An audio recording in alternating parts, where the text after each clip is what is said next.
Hello, my friends. D.L. Anderson here.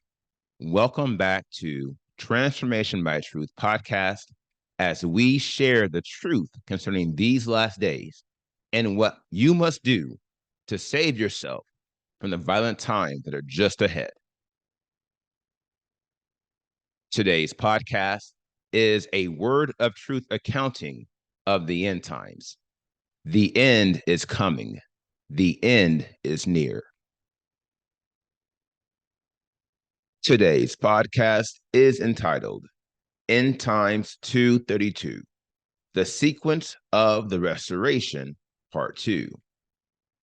The podcast's objectives are analyze the rise of the messengers in the first season in these last days, analyze the only way we can be led by the Spirit, analyze how we acquire spiritual vision, and analyze the importance of moving with fear. This lesson contains timelines and other visuals. Therefore, if you are listening to the podcast, I advise you to watch the video version on our website or YouTube, or request a PDF of the lesson so you can add the visual effect. You are now believing a lie. Now, in the most recent podcast, we began analyzing the sequence of the restoration of the nation of Israel. That is, the order of the events which occurred during this season. They are the signs which confirm this season has indeed come and gone. To this end, we unveiled the 7 major events that occurred during the restoration of the nation.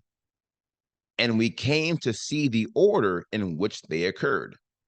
7 signs which confirm the time of the first season in these last days. These 7 events are captured in the timeline below. They are spiritual death, the rise of the messengers, the dissemination of the message, the unification of the nation, spiritual renaissance, the healing of the nation, and the preparation of the nation.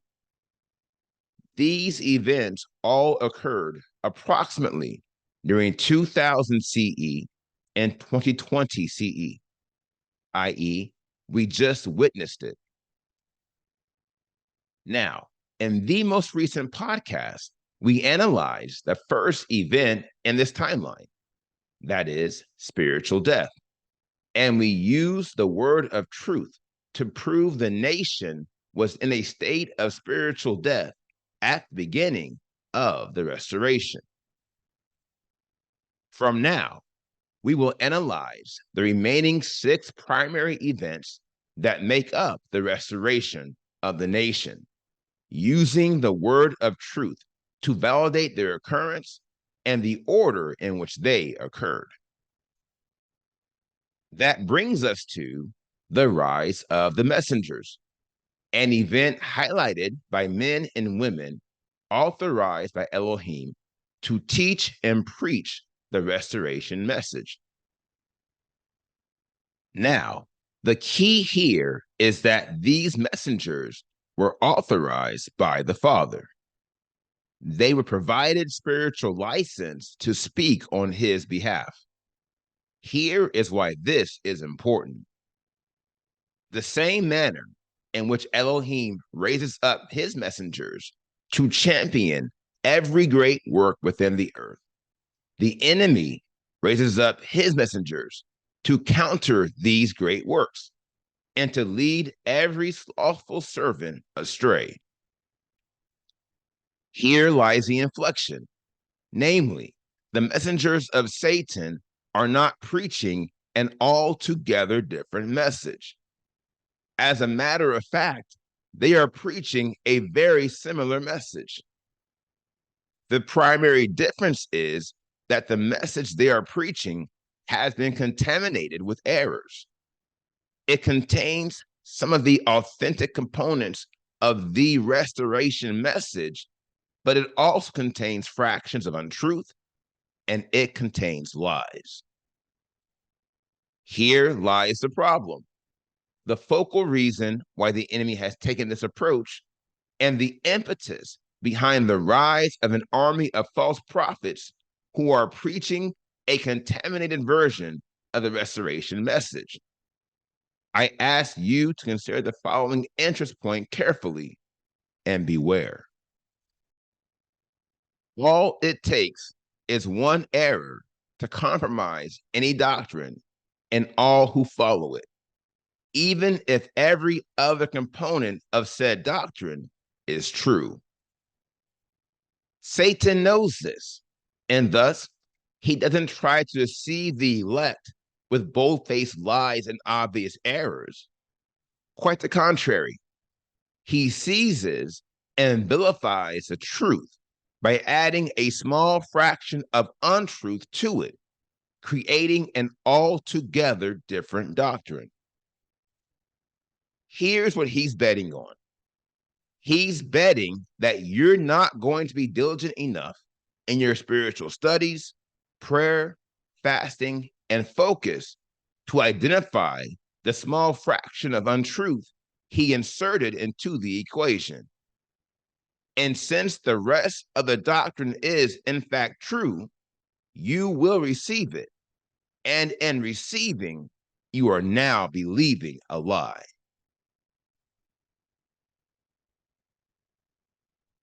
The only way to be led is to follow. Now, the fact that we are speaking about this occasion from a historical perspective speaks for itself. To wit, those who fell quarry to the enemy and these vices were not heeding the restoration message. Rather, they were adhering to false prophets and doctrines of devils. This is why they will not obtain the seal of Elohim, even if they adhere to 99% of the restoration message. It's because the remaining 1% they are not following is a derivative of the spirit of truth, i.e., the vehicle by which we are sealed. If you have the spirit of truth and you are following him, you won't have a hard time identifying these imposters. This is true, even though they might look, dress, or even speak the part. Here is why. The only way to be led by the spirit of truth is to follow every facet of truth the Father reveals to you. For that reason, those who have adhered to the restoration message in spirit and truth have made a great deal of spiritual progress since the beginning of this season.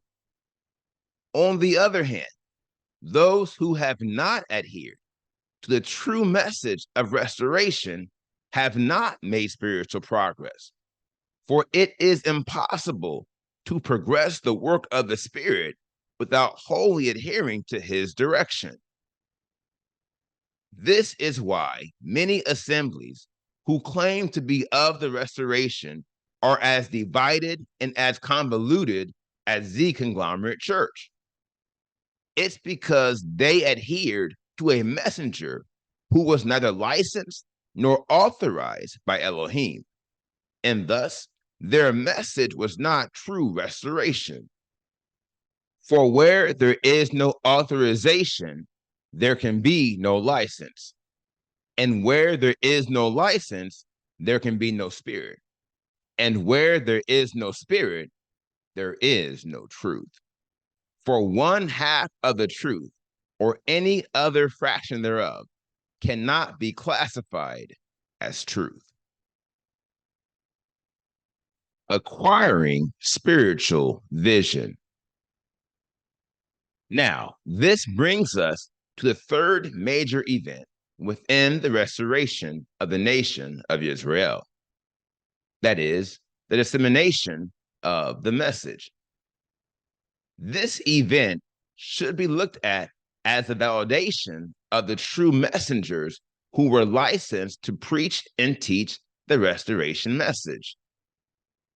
Explicitly, those who were authorized to preach and teach the restoration message would fit the spiritual bill, i.e., we would prophesy in the likeness of the messengers who came before us. Ezekiel 37:7 reads, "And I prophesied as I was commanded, and as I prophesied, there was a noise and there was a shaking, and the bones came together, bone to bone." In this passage, we find three distinct happenings that occurred when Ezekiel prophesied the restoration message. One, a noise. Two, a shaking. And three, a unification, that is, bones coming together. In this verse, noise, which is more properly rendered as sound, indicates the arrival of the set-apart spirit of Elohim, which is accompanied by a proclamation. Not only this, but the proclamation of the Spirit is also accompanied by revelation. To wit, those who have a spiritual ear to hear what may sound like noise to everyone else are simultaneously acquiring spiritual vision. This model of vision is one of the most critical spiritual models in these last days. For not only must we obtain this vision on multiple occasions in each season, some matters are more universally vital than others. Consider this. The call to flee mystery Babel will follow this spiritual model. To wit, the Spirit will alert the chosen elect of the hour, and he will provide us with the spiritual vision and means to execute our Exodus plans. All others will continue with their lives as if nothing is happening, as in the days of Noah, for they do not have a spiritual ear to hear, and thus they were never truly restored. They are not under the restoration. This is why many of the texts refer to the proclamation of the Spirit in Ezekiel 37 as noise as opposed to sound. For what appeared to be noise was only audible to those who had been chosen, and even Ezekiel could not perceive the sound. Most fascinating. Moving with fear. Now, after the spiritual proclamation in Ezekiel 37, there was a rattling. Some texts will use the word shaking or quaking when referring to this event. In either and every case, here is the most critical thing you need to know about this event. The shaking that followed the spiritual sound was instigated by fear, vis-a-vis a healthy amount of primal fear and a high degree of reverence for the one who was bringing this event to pass. Here again, we find ourselves in a similar position as Noah prior to the flood. The same way he moved with fear upon understanding the Father's plan to destroy the earth with water, we are moving with fear upon understanding the Father's plan to execute even greater judgments in these last days. Hebrews 11:7 reads, "By faith, Noah, having been warned of what was yet unseen, moved with fear, prepared an ark to save his house, through which he condemned the world and became heir of the righteousness which is by faith."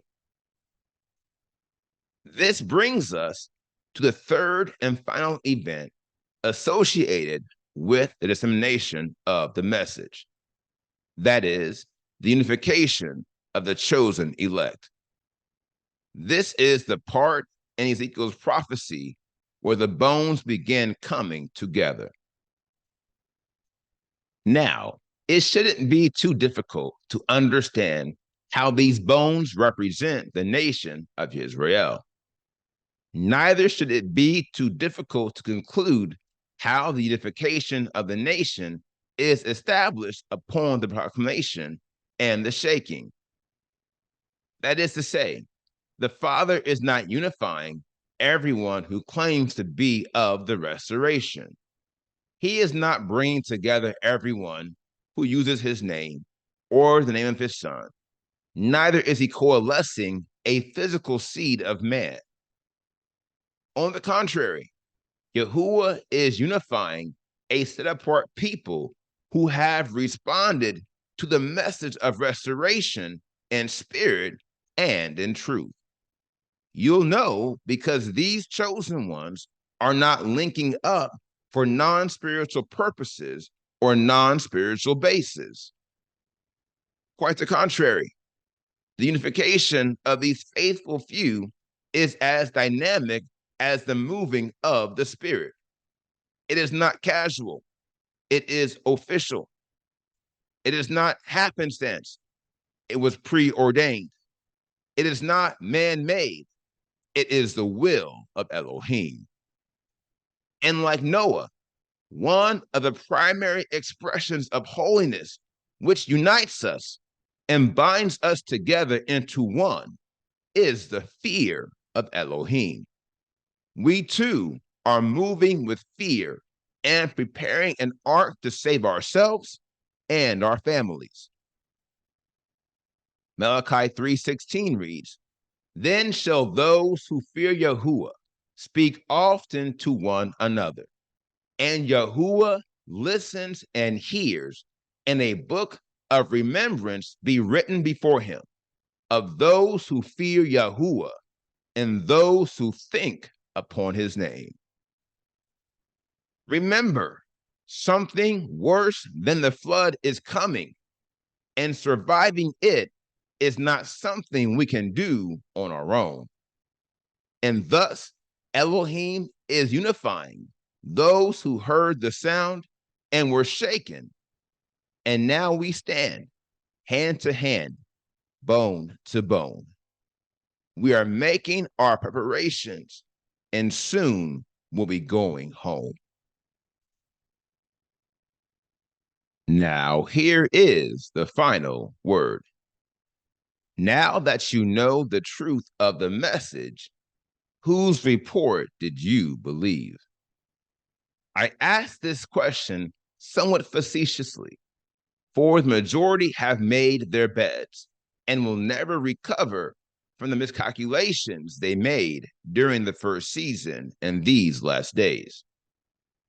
Alas, they will never recover from following messengers of Satan who had a form of godliness and preached a message which appeared right to unfaithful men, but the end thereof is destruction, and thus these will be destroyed. As for the rest of us, be not high-minded, but watch and pray. And remember, we are all just one crucial mistake from failing this quest. And oh, what a price to pay. Now, here is what's next. We completed today's podcast, End Times 2:32, the sequence of the restoration, part 2. And the next podcast is entitled End Times 2:34, the sequence of the restoration, part 3. I will post this podcast on Monday, October 16th, 2023. Until then, my friends, continue to be led by the Spirit of Elohim. Continue to watch, continue to pray, continue in fasting, and most of all, continue to be focused, for the end is coming. The end is near.